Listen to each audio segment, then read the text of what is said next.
Voilà. Donc aujourd'hui, le thème du webinaire, ça va être la gestion des congés maladie sur les bulletins de paye. Et donc ce qui se passe avant et ce qui va se passer pendant le bulletin de paye. Donc, on va avoir 4 cas différents aujourd'hui. Donc la maladie, la maladie classique, hein, votre salarié est malade, qu'est-ce que je fais? Deuxième cas, un peu plus problématique à gérer, on va dire, au niveau des délais. Ça va être l'accident du trajet et l'accident du travail. Et on finira par 2 autres cas, qui sont le congé maternité et après le congé paternité. Et je ferai un petit focus sur la médecine du travail, hein, pour vous expliquer à quel moment on doit... je ne vois plus du tout là. Ah, voilà. À quel moment on doit absolument prendre rendez-vous avec la médecine du travail après des arrêts. Alors, avant tout, avant de commencer et de rentrer dans le vif du sujet, tout ce que je vous présente aujourd'hui, et j'y reviendrai à chaque, alors pas à chaque diapo, mais à chaque fois que c'est nécessaire, c'est les règles contenues dans la convention collective. Donc c'est ce qui est le minimum à faire pour vos salariés. Certains d'entre vous n'ont pas les mêmes pratiques. Ils sont des pratiques plus favorables, plus avantageuses pour leurs salariés. C'est pour ça, et on en reparlera régulièrement pendant les 20 minutes de webinaire, l'essentiel, c'est de me dire vos pratiques sur la fiche navette. Donc, on va parler des jours de carence, on va parler du maintien, du nombre de jours de maintien, etc. C'est le minimum. C'est ce que on va être obligé d'appliquer. Si vous avez d'autres habitudes ou si vous voulez être plus généreux avec vos salariés, rien ne vous en empêche. D'accord? Donc, une fois qu'on a posé ce petit préambule, on va pouvoir attaquer. Donc, l'assurance maladie. Votre salarié, donc à chaque fois, on va découper pour chacun des 4 cas que je vous ai cités, la procédure à suivre, comment ça va se passer, et après, la rémunération, comment elle se fait, maintien, pas maintien, etc. Donc, pour l'assurance maladie, votre salarié est malade, à son arrêt en main, qu'est-ce qu'il doit faire? Dans un premier temps, il doit vous prévenir. Texto, mail, il passe devant le club, il s'arrête, il vous le dit. Vous devez être au courant le plus rapidement possible. En général, on dit 72 heures maximum. S'il travaille, si du jour il travaille, il doit vous prévenir qu'il n'est pas au travail quand même. C'est bien d'accord. Il doit lui transmettre le volet 3 à vous, à son employeur. Et transmettre le volet 1 à la CPM. Le 2, c'est pour lui. Donc, il doit, lui, c'est vraiment ce qu'il a à faire. Il doit à tout prix contacter la CPM par courrier, hein, ou alors maintenant sur Amélie, il peut même le déposer en ligne. Il suffit de créer son compte et déposer, scanner le document et l'envoyer en ligne. Et bien sûr, vous le donnez. Vous, de votre côté, une fois que vous avez ce papier-là, à chaque fois, vous pensez bien à me l'envoyer directement, ce qui va me permettre, moi, de le traiter avant les payes, s'il y a besoin. Et de le mentionner également au moment de votre envoi de fiche navette. Donc, vous savez bien, en bas de votre fiche navette, vous avez un encart sur les absences congés. Donc là, vous mettez les dates de l'arrêt. Et vous avez également jour de carence maintenu, pas maintenu. C'est bien de me le dire, parce qu'effectivement, vous allez voir tout à l'heure, hein, quand on va parler de la rémunération, que les jours de carence ne sont pas payés par la Sécu. Donc, il n'y a pas obligation de les payer en cas de maladie, mais vous pouvez très bien le faire, si vous le souhaitez. Et moi, de mon côté, qu'est-ce que je fais une fois que je reçois, que vous m'avez appelé, que vous m'avez transmis cet arrêt? Je vais réaliser ce qu'on appelle l'attestation de salaire. C'est-à-dire que, via Internet, je vais donner à la CPM les éléments pour verser les IJSS. IJSS, indemnité journalière de sécurité sociale. Et en fin de mois, je vais respecter la convention au minimum, et plus si vous avez mis des indications sur une fiche navette. D'où l'importance de bien remplir la fiche navette tous les mois. Et ainsi, je fais aussi une fois par mois ou tous les 2 mois, je réalise le suivi des JJHS, c'est-à-dire je vais me connecter sur cette entreprise, je vais aller voir si, en cas de subrogation, vous, employeur, vous avez bien reçu sur votre compte bancaire les indemnités journalières. La subrogation de maintien, je reviens tout de suite pour vous expliquer exactement ce que c'est. Donc ça, c'est vraiment la procédure qui va être faite à chaque fois que vous avez un arrêt de travail pour maladie. Alors, je réalise l'attestation de salaire uniquement si le salarié est toujours à des IGSS, c'est-à-dire si l'arrêt sera supérieur à 3 jours. En dessous de 3 jours, on sait que c'est de la carence. Je prends même pas la peine de le faire, il n'y aura pas d'argent à verser sur votre compte. Donc ça sert à rien de perdre son temps à préparer l'attestation. Ce qui n'empêche pas d'envoyer quand même l'arrêt, le papier d'arrêt, à la Sécu quand même. Que s'il y a une prolongation, par exemple, ça prendra en compte. Alors, quand il y a arrêt maladie, on va maintenant voir les règles de maintien de surrogation. Donc, les 3 premiers jours d'arrêt maladie, il n'y aura pas, c'est des jours perdus en fait, de salaire. Il n'y a pas ni l'employeur ni la CPM qui fasse quelque chose. Donc là, on supprime 3 jours de salaire de la paye sans maintien. Si le salarié a moins d'1 an d'ancienneté, là, du 4e jour au 90e, à au moins, excusez-moi, à au moins 1 an d'ancienneté. Ça veut dire qu'il a déjà travaillé 1 an chez vous. Du 4e jour au 90e jour, donc les 3 premiers mois après la carence, il y a ce qu'on appelle un maintien de salaire. Et dans ce cas-là, pour gagner du temps et gagner en praticité, on va faire ce qu'on appelle la subrogation. C'est-à-dire qu'on va maintenir l'intégralité du salaire, mais c'est vous qui allez recevoir la partie que la sécurité sociale va verser, mais pas le salarié. C'est vraiment vous qui allez être remboursé par la Sécu, ce qu'on appelle la subrogation. Et après les 3 mois, il n'y a plus de maintien de salaire. Donc, passé ces 3 mois-là, l'employeur ne verse plus de salaire et c'est la CPAM qui va prendre le relais jusqu'à la fin de l'arrêt, va payer le salarié directement. Donc, au bout de, donc, on a rarement des arrêts supérieurs à 3 mois, à part grosse blessure. Et donc, dans ce cas-là, effectivement, je reviens vers vous pour vous dire, attention, là, on arrête la subro, on arrête le maintien. Prenez votre salarié, que du coup, il perdra environ 50% de son salaire. Parce que les IGSS, c'est environ 50 à 55% du salaire. Si le salarié a moins d'1 an, c'est-à-dire qu'il vient d'arriver, il n'a pas fait 12 mois encore chez vous, la convention ne prévoit pas de maintien de salaire. C'est-à-dire qu'on revient tout de suite au cas où c'est la CPAM qui prend en charge et vous n'avez rien à faire, à part vous assurer que j'ai bien fait l'attestation de salaire et que le salarié va toucher les IGSS. Jusqu'à la fin de l'arrêt. Est-ce que c'est clair pour vous? Plus d'1 an, moins d'1 an? Pas de questions, n'hésitez pas, hein, parce que c'est pas forcément simple, cette histoire de subrogation et de maintien de salaire. Alors, concernant les accidents et du trajet de travail, déjà, on va définir ce que c'est un accident et un accident de trajet. Donc, l'accident de travail, excusez-moi, c'est un accident qui est survenu pendant le temps de travail au sujet du travail. Par exemple, cas typique chez vous, hein, un entraîneur qui tombe, qui se fait une entorse, ou qui se fait mal au genou, qui se tord le bras, etc.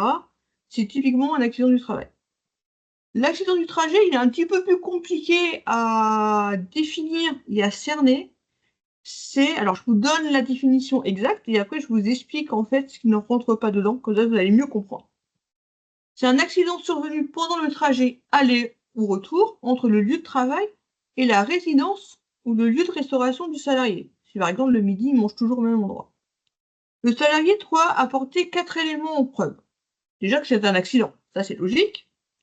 Deuxième, c'est qu'il est survenu entre son lieu de travail et sa résidence. Imaginez quelqu'un qui en sortant du travail ne rentre pas chez lui mais va part à Rennes faire quelque chose d'autre, etc. Ce ne sera pas un accident de trajet. Qu'il est revenu sur le parcours normal.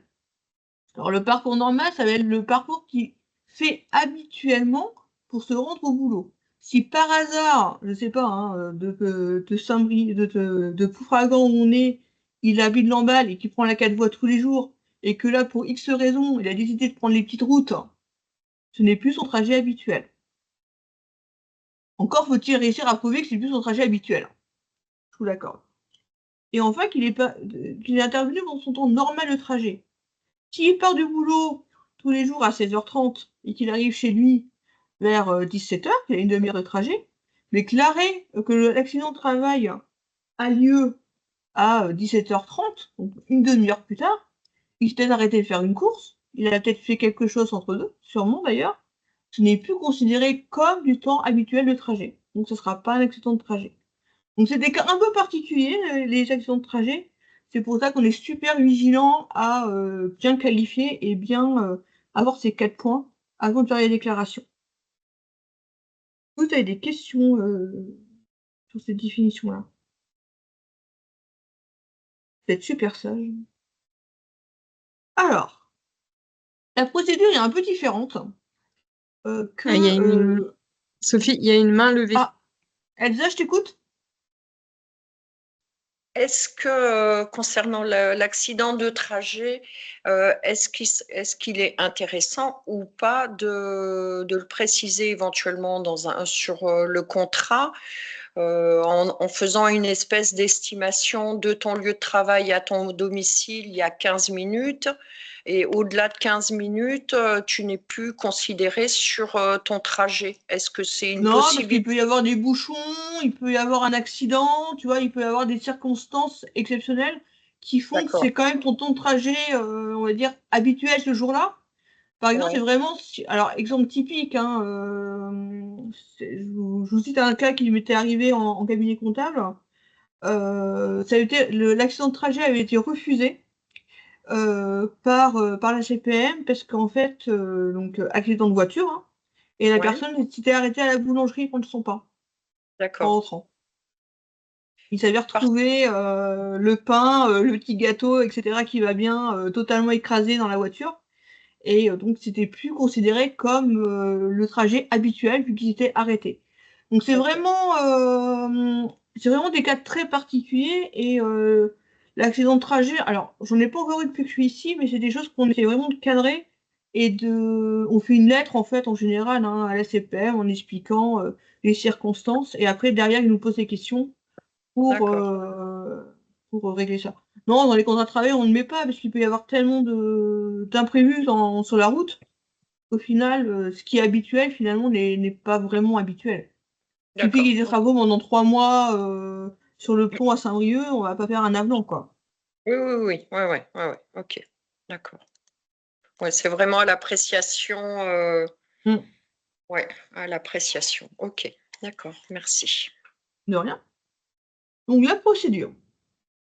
Alors, accident de travail, vu que vous n'êtes pas forcément sur le lieu de travail de vos salariés, surtout ceux qui sont en entraînement, alors ceux qui sont au bureau un peu plus, hein, parce que on serait au courant en fait. Je pense notamment aux gens qui travaillent à la maison des sports.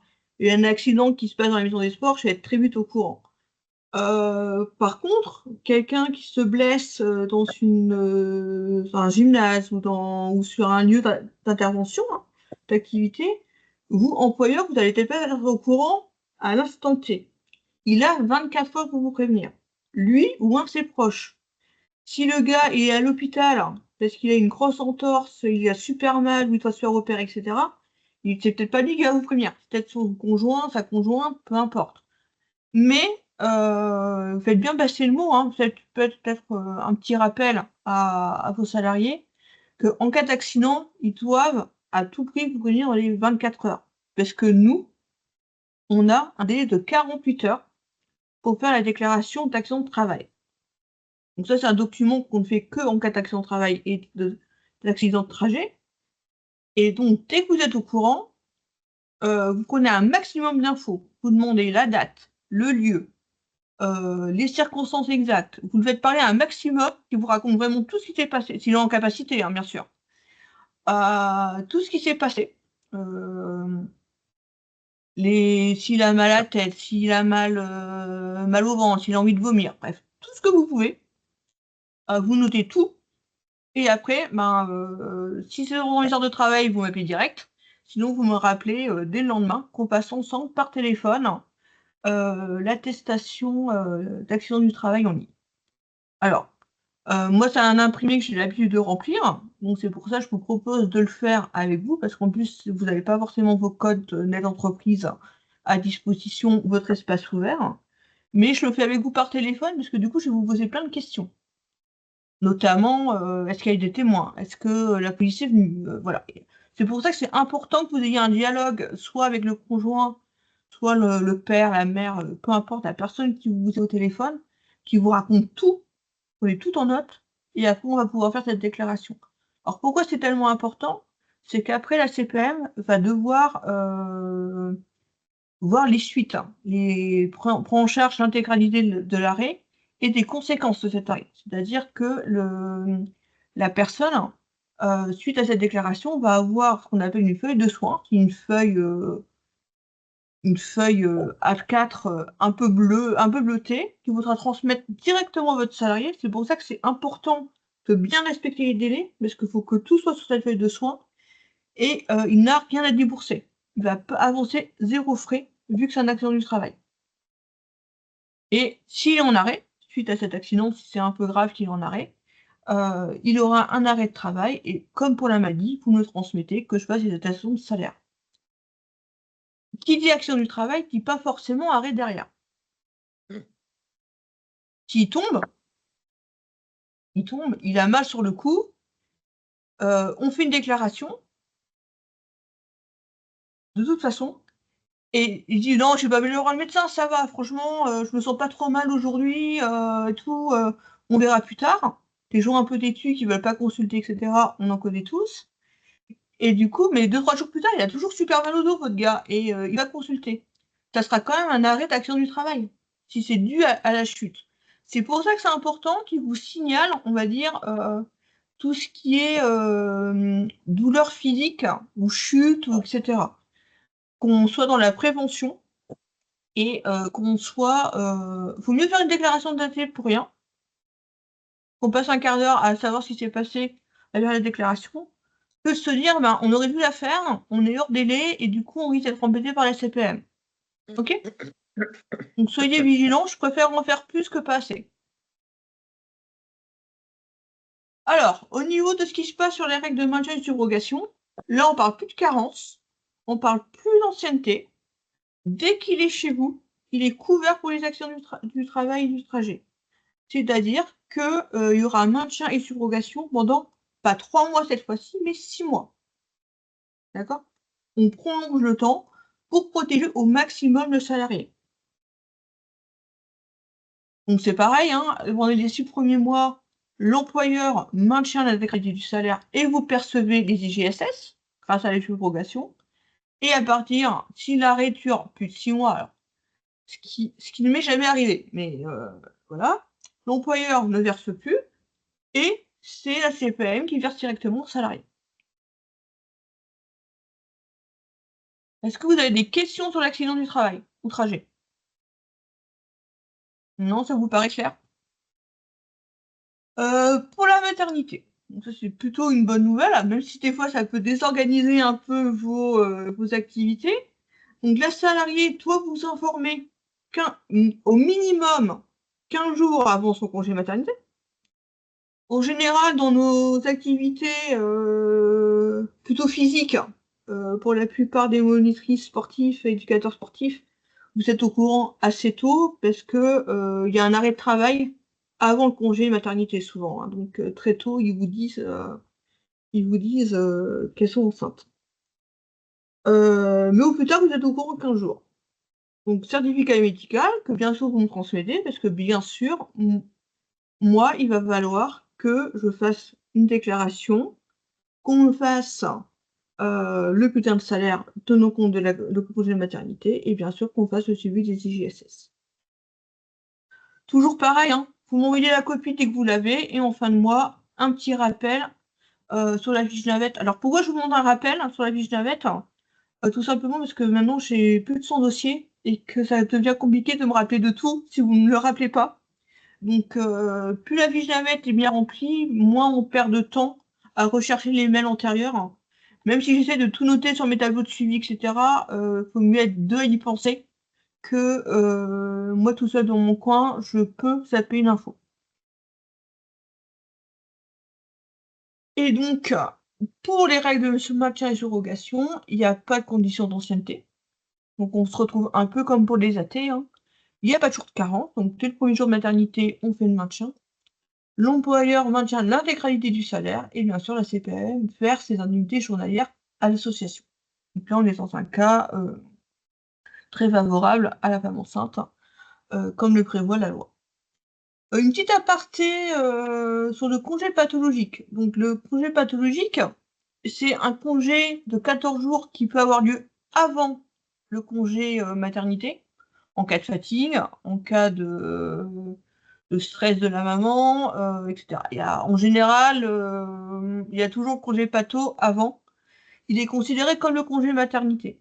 Donc pareil, vous me donnez le document d'arrêt et moi je gère derrière avec la CPAM.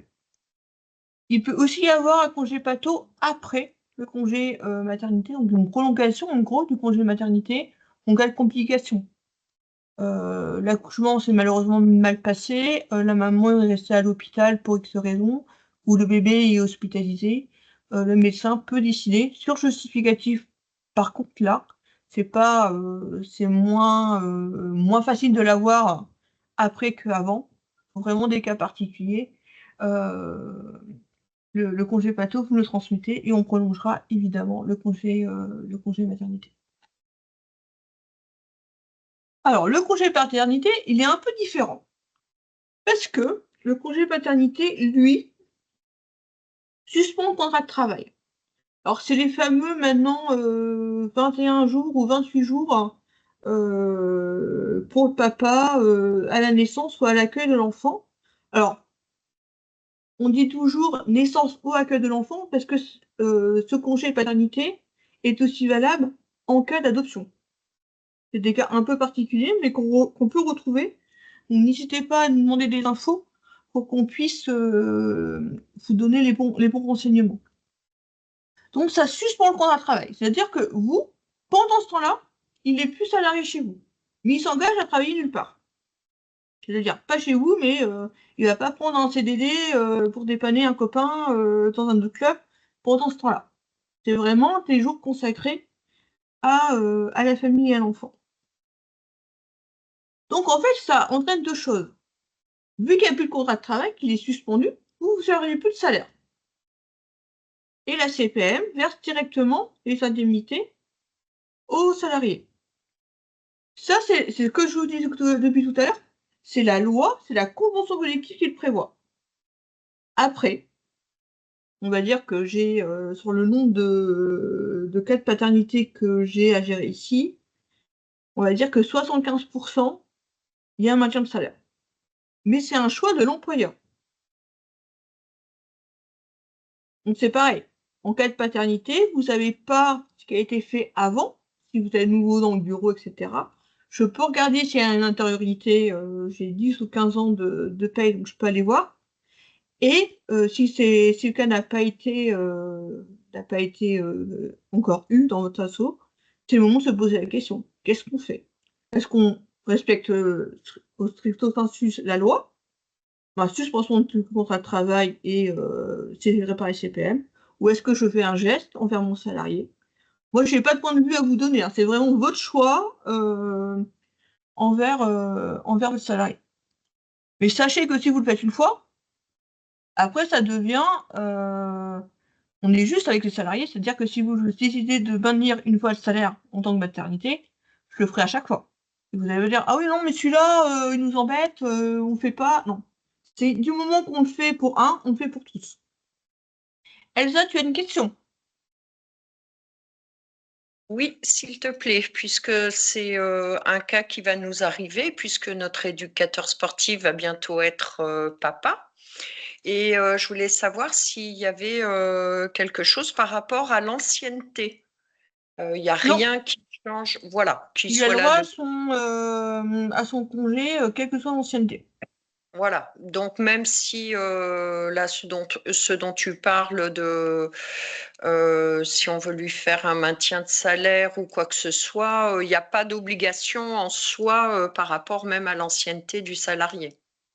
Non. Alors vous, par contre, en interne, vous pouvez dire, vous pouvez faire une décision unilatérale du bureau en disant nous prévoyons le maintien pour le congé paternité au bout d'1 an, par exemple, ou au bout de 6 mois. Tu vois. D'accord. Et par contre, du moment que c'est acté, ce sera pour tous les futurs cas. D'accord, ok. Anne-Marie?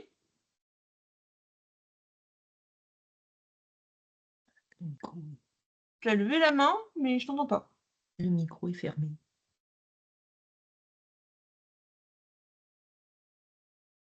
Là, tu m'entends là? d'Anne-Marie. Ouais. Ah, C'est ça bon. y est. Merci.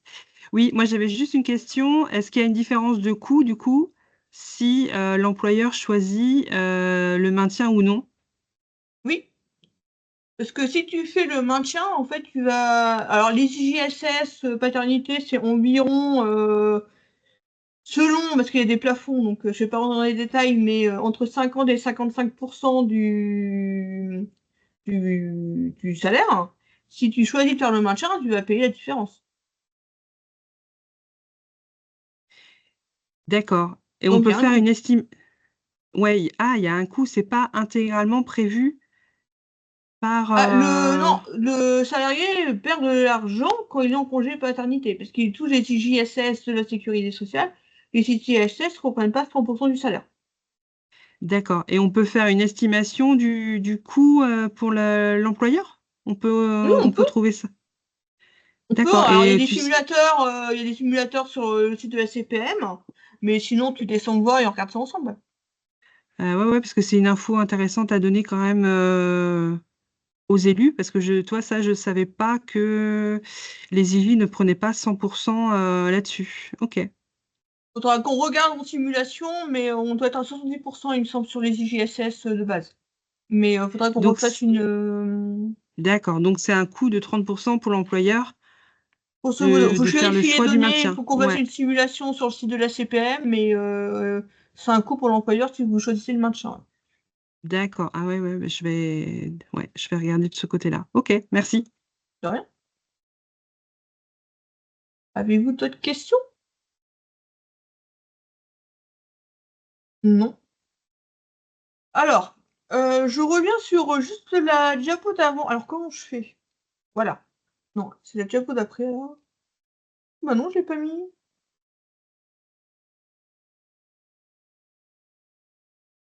Ah, et une diapo qui, à mon avis, a glissé.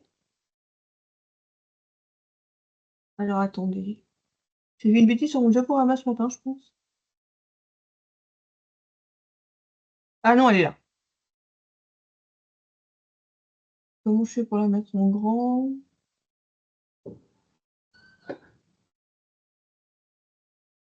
Bon, je vous la laisse comme ça pour pas perdre trop de temps. Donc la procédure pour le congé paternité est différente du coup, vu que c'est un nouveau congé qui a été créé il n'y a pas très longtemps et que la CPM a besoin d'informations supplémentaires pour le traiter. Donc, le salarié, toi, bien sûr, vous informez. Alors, vous n'avez pas le droit de refuser, vu que c'est un droit. Vu que c'est un droit, donc par rapport à la date de l'accouchement, tant qu'il y a une période de 3 jours, ce qu'on appelle le congé de naissance, qui lui est légal depuis X années et qui n'a pas bougé, donc c'est 3 jours. Et après, il a une période forcément de 4 jours, donc ça fera 7 jours au total, si je dis pas de bêtises, où il est obligé de prendre, s'il veut son congé paternité, pour le faire. Et après, il peut diviser en fait son congé paternité en plusieurs parties. Donc pour ça, il va falloir qu'il vous donne ses dates, et vous n'avez pas le choix que d'accepter. Après, vous pouvez négocier et lui dire, ben, est-ce que ça serait possible de, etc. Mais si, voilà, vous n'avez pas le droit de lui dire, ben non, tu prends pas cette semaine-là ou t'es calme plutôt, etc. Tout c'est dans la négociation comme toujours, hein. Moi, je suis continue sur le même discours. Mais voilà, si vraiment il veut vous imposer ces dates, là, vous n'avez pas d'autre choix que de les accepter. Déjà. Et il va falloir qu'il remplisse ce qu'on appelle un tableau de fonctionnement de congé que je vous transmets dès qu'on sait qu'il va être en paternité, qui doit vous transmettre à vous, vous me le transmettez à moi, et il doit le transmettre à la CPM. Sans ce document, il ne touchera pas d'argent, ni vous, si vous êtes la subro, ni lui. C'est-à-dire, c'est devenu un document obligatoire. Donc, il l'envoie. Alors, moi, je conseille de l'envoyer par recommandé, parce que souvent, ils ont tendance à nous les perdre. Donc, recommandé, ou alors directement, il a été posé là-bas, ou voilà. Vous devez évidemment me donner les dates. Ça, vous avez compris que de toute manière, sans vos dates et sans la mention sur la fiche navette, c'est compliqué de s'en sortir. Et moi, évidemment, je fais l'attestation de salaire. Alors là, c'est important, si vous ne voulez pas le maintien, de me le donner dès que vous avez les infos, pour que je puisse, moi, faire l'attestation s'il y en a qu'une, ou plusieurs, s'il y a plusieurs périodes, parce que du coup, il va y avoir des successions de périodes salariés des périodes suspendues, contrat suspendu. Donc, il va être parfois payé par vous, parfois payé par la CPM. Donc, pour bien suivre ça, moi, il faut que j'ai date très vite pour que moi, je puisse m'organiser à faire les demandes de versement, donc les attestations de salaire, au fur et à mesure de ce congé paternité. Si je le fais trop tôt, il va pas me le prendre en compte parce que le congé, la période ne sera pas commencée. Si je le fais trop tard, ça veut dire, si je le fais qu'à la fin, ça veut dire qu'il n'a rien touché depuis le début de ce congé, qui peut s'étaler sur 2-3 mois. Donc c'est important vraiment de bien suivre en fait les échéances et me donner les dates pour que moi derrière je puisse suivre et faire les choses. Du moment que je fais la déclaration à la CPM, vous le conduisez à peu près 10 jours pour qu'il touche l'argent. Donc déjà il y a un delta. Donc il va falloir les prévenir s'il n'y a pas de maintien de salaire, qu'il y aura un décalage dans le versement. Donc voilà. Et dernier petit point, avant un dernier temps d'échange, s'il y a besoin. Lorsqu'il y a arrêt maladie relativement long, la médecine du travail est obligatoire dans 3 cas. Après un congé maternité, tout le temps. Dès que vous avez une salariée en congé maternité, prévoyez, tablez la médecine du travail un petit 3 semaines avant qu'elle revienne pour prévoir un rendez-vous de reprise. Sans ce rendez-vous, elle ne pourra pas revenir travailler. Donc, hyper important. Après un arrêt de travail supérieur à 30 jours, pour maladie, accident de travail ou accident de trajet. Pareil, plus de 30 jours, pensez à appeler directement la médecine du travail. Alors, vérifiez déjà que vous êtes bien inscrit dans la médecine du travail, déjà. Que vos salariés sont bien connus chez eux. Normalement, oui, mais on a quelques surprises. Et enfin, si vous avez un salarié qui est en absence de maladie professionnelle, alors c'est des cas extrêmement rares, mais si ça arrive, on en reparlera ensemble. Quelle que soit sa durée, que ce soit 15 jours ou 3 ans, alors je vous rassure, hein, les maladies professionnelles, c'est rarement en dessous de 3-6 mois, c'est des trucs très graves. Quand ça a reconnu une maladie professionnelle, faut y aller déjà. Donc voilà, il faudra qu'il passe forcément à la médecine du travail, avant la reprise. Si pas de médecine du travail, pas de reprise, pas de reprise. Vous le mettez en congé, en RTT, en ce que vous voulez, mais vous ne voulez pas voir sur un terrain ou dans les bureaux. Est-ce que vous avez des questions? Non, j'ai été claire. Donc n'hésitez pas, vous avez compris le principe. Lorsque vous avez un arrêt de travail, vous savez pas quoi. Alors maintenant, vous savez quoi en faire. Donc vous faites. Si vous avez le moindre doute, vous m'appelez, on va ensemble. Oui, Madame Guest. Je peux poser une Oui. Je peux poser une question par Bien sûr. rapport à c'est vous, si j'ai bien compris, c'est vous qui faites toutes les déclarations d'arrêt de maladie et parce que j'ai un autre mandat sur dans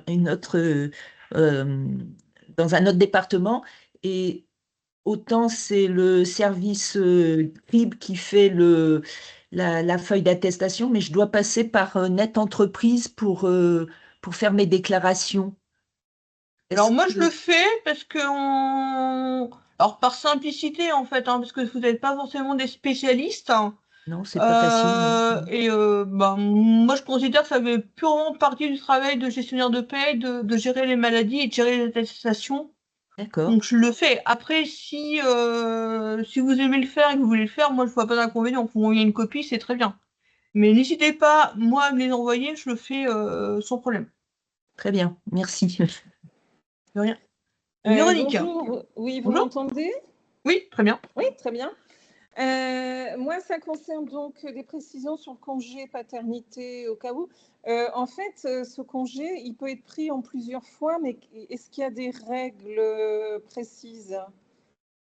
Oui, c'est par section d'une semaine après. Donc, il y a d'abord. Alors, attendez, je reprends les infos tout de suite. Que je vous dise pas n'importe quoi. Je vous demande 2 secondes.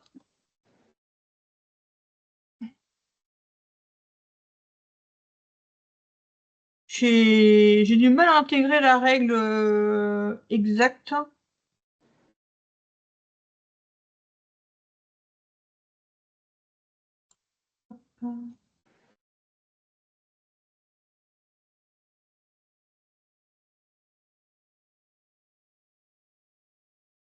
Donc, tout à fait dans les 6 mois de la naissance. Donc, du coup, ça peut s'étaler quand même sur du plus long terme que 2-3 mois. Oui. Et alors, attendez. Bon, c'est pas grave, hein, j'ai pas de cas. Non, non, c'est 25. Alors, mais- c'est 25 jours, mais il me semble, hein, j'avais regardé avec Ouais. Anne-Marie, tu peux peut-être me rappeler ce que je t'avais dit, parce qu'on avait regardé ensemble. Je m'appuie sur mes collègues, du coup. Oui, bah, c'était ça, c'était les 4 premiers jours qui Voilà. devaient coller aux 3 jours de naissance. Donc, Et 7 après, le jours au reste, départ, et après, c'était par tranche d'une semaine, c'est ça? je ne sais pas s'il y avait un minimum, mais c'était découpable jusque dans les 6 mois de la naissance. Ah oui, donc Voilà. c'est d'accord. Non, mais c'est pour savoir. C'est à la volonté donc du. Ouais, du là, papa. par contre, hein, j'insiste, hein, c'est vraiment à la volonté du salarié. Après, Ouais. on est dans des. Alors voilà, des fois, ils vous posent tout d'un coup, des fois, ils vous découpent, etc. Donc, il y a peut-être moyen de négocier si ça vous arrange, entre guillemets, que ça vous arrange pas. En même temps, c'est son droit. Donc, si vous dites, bah non, moi, j'ai besoin de mes jours-là, n'insistez pas, quoi. Si vous sentez que D'accord. c'est ouvert et qu'il y a moyen de faire en sorte qu'il ait ses congés, parce qu'il y a le droit et que ça vous dérange pas trop, ça perturbe pas trop la vie d'assaut, mais n'allez pas au conflit, parce que de toute manière, c'est lui qui a raison, il a le droit de prendre ses congés ce congé-là quand il le D'accord. souhaite.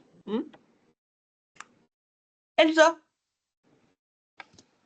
Oui, moi je suis en plein dedans, donc c'est hyper intéressant pour moi. Merci beaucoup. Donc de du rien, avec coup, plaisir. si j'ai vraiment tout compris, donc il a 3 jours, obligatoires les 3 jours de naissance.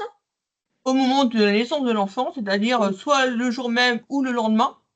D'accord. Ensuite, il doit coller obligatoirement 4 jours de ce congé paternité. Tout à fait. Et donc, il lui restera. Donc, c'est combien d'ailleurs, les messieurs? C'est 15, 25 Non, c'est 21, là. Ah, 21. 21. Alors, c'est cool. Et donc, il faudra qu'il pose les 17 derniers jours. Il peut le faire en fractionné en nous prévenant pour établir un tableau et dans les 6 mois. C'est ça? C'est C'est ça. plus que 17, hein. C'est 25, c'est 21 en fait. C'est 25 jours moins les 4 jours, donc c'est 21 jours. Il reste 3 semaines derrière en fait. Ouais. Ah oui. Ah oui, d'accord. OK. Donc, c'est 25 jours. Donc, les 4 jours collés, plus 21 jours à prendre. Ouais, ça fait 28 jours d'absence au total, puisqu'on compte les OK. 3 jours de naissance aussi. OK. Alors les D'accord. jours de naissance, j'en ai pas parlé là, mais c'est des jours payés par l'employeur. Ah, voilà. Jour de naissance. OK. OK. Mais Elsa, je t'enverrai le document tractionnement. Comme ça, tu verras comment il est présenté et tu pourras déjà le Ouais. filer à ton salarié. Parce que je pense que nous, de mémoire, ça doit être mars, avril peut-être. Je me souviens plus. Mars, avril, septembre, octobre, novembre, décembre, janvier, février, mars. Ouais, peut-être mars, je dirais, un truc dans ce style-là. Mais oui, je vais revenir vers toi. Il n'y a pas de souci pour reprendre des précisions. Mais déjà, Voilà. Ouais, de ça te permet de savoir- voir un peu l'orga et Voilà. de lui donner les bonnes infos. Voilà, on Alors peut pareil, déjà. hein, si vos salariés ont des questions sur ce fameux congé que vous ne savez pas, Ouais. vous me faites un petit mail et vous me donnez son numéro, je le rappelle, on en parle ensemble. Hein. Si vous me donnez l'autorisation de parler à Oui. votre salarié pour lui donner les bonnes infos, Ouais. sur ce type de sujet, je le fais volontiers. Ouais. Non, non, c'est cool. Non, non, c'est bien. Mais déjà, on voit comment se projeter parce que bon, c'est l'anticipation dans Tout à l'administratif. fait. Voilà. Il faut avoir les bonnes infos pour pouvoir gérer au mieux et rapidement. Ok, cool. Merci, Sophie. De rien. Est-ce qu'il y a d'autres questions avant de clôturer? Non, bah écoutez, on tient le planning des 45 minutes, c'est sublime. Juste la petite diapo habituelle hein, pour vous rappeler que au DOS on fait des payes mais pas que. Hein. J'ai ma collègue Delphine qui est avec moi d'ailleurs aujourd'hui, je ne l'ai même pas présentée, je suis désolée Delphine, qui s'occupe de tout ce qui est développement au niveau du DOS. Donc elle peut vous proposer des expos, des jeux, des tapis de jeux, des animations, etc., etc. Donc, si vous faites des tournois que vous voulez animer, quelque chose d'un peu pédagogique à côté, n'hésitez pas à aller vers elle. Elle a plein de solutions à vous proposer et plein de choses. Donc, ça peut être intéressant pour vous et vos assos aussi. Oh, ok. Madame Crane, je vous entends pas. Est-ce que, parce que je vois outils comptables, est-ce que vous faites des formations, au niveau du DOS 22, vous faites des formations sur Basicompta? Je forme, pas dit compta, ouais. C'est vous qui faites, d'accord. Ouais. Ok. Et donc, il y a un programme, enfin, vous avez des dates de formation ou c'est à la Alors, moi, demande? c'est à la demande. C'est-à-dire que Ah, je fais une formation par asso. Parce que vos cas sont tellement particuliers et j'aime en fait quand je forme sur Basic Contact, vous sortiez avec un dossier paramétré pour votre association. Donc on reprend la liste des comptes, on fait tout un tas de paramétrage ensemble. Si je prends plusieurs assos, j'ai peur qu'on perde en qualité de formation. Donc, je préfère en faire plus, d'accord. mais que vous sortiez avec l'outil clé en main. Donc s'il y a besoin, n'hésitez pas à m'envoyer un petit mail ou à m'appeler, on se cache ça. Je vous rappellerai, oui, effectivement. Il n'y a pas de Merci. souci, avec plaisir. Eh bien, écoutez, si il n'y a plus d'autres questions, je vous souhaite une bonne journée et merci de votre écoute. À bientôt. Merci. Bonne journée. Merci. Au revoir. Et Merci. impeccable comme d'habitude. Et j'arrête Merci. l'enregistrement.